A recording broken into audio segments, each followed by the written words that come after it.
오늘 하루 평안하셨습니까? 이런 이야기가 있습니다. 어느 사람이 건너 마을에 가기 위해 길을 나서는데 너무나 눈보라가 심했습니다.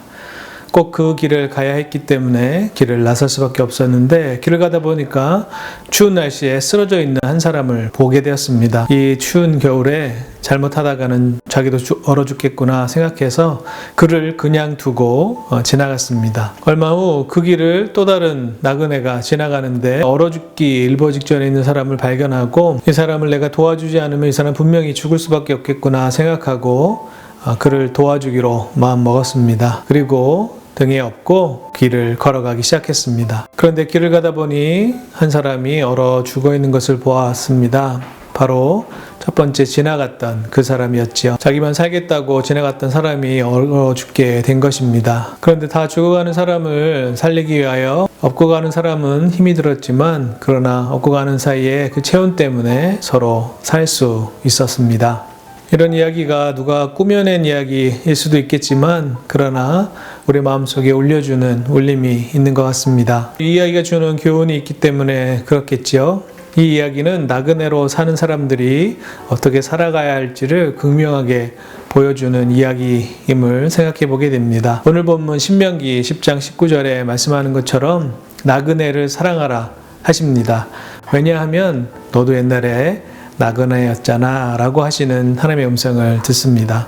나그네였던 우리들, 그 나그네를 사랑하시는 그 사랑을 경험한 사람이라면 똑같이 나그네를 사랑하라 하십니다. 십자가는 하나님과 우리의 사랑, 수직적인 사랑이라고 하지요.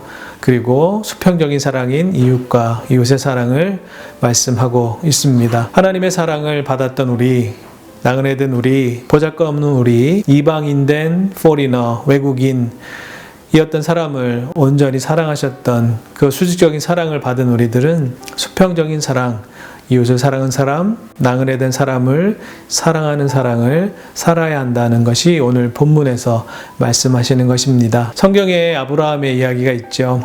아브라함은 노인의 몸으로 나그네가 집에 왔을 때 그 나그네를 극진히 보살피게 됩니다.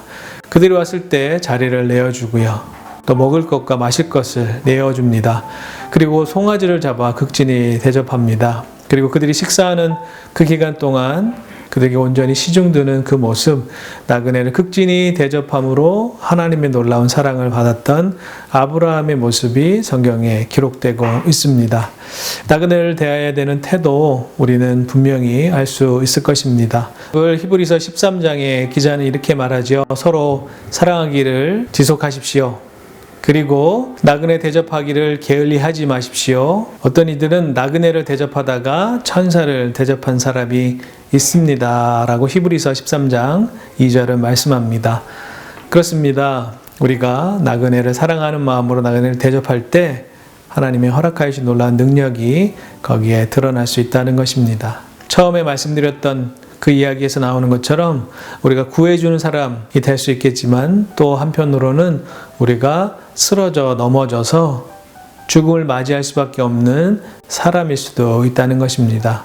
그때 지나가는 사람이 나를 구해주었으면 얼마나 좋을까 하는 마음이 들지요. 그 마음이 있다면 오늘 이 땅에 살아가는 동안 우리의 손길이, 우리의 사랑이 필요한 사람이 분명히 있으며 그를 사랑하는 그 결단을 오늘 해야 된다는 것입니다. 그래서 나그네된 나그네로 사랑하자.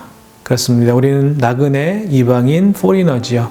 그 마음으로 오늘 그렇게 된 사람이 주변에 있는지 돌아보고 살펴보고 사랑할 수 있는, 실천할 수 있는 저와 여러분 되기를 간절히 축원합니다.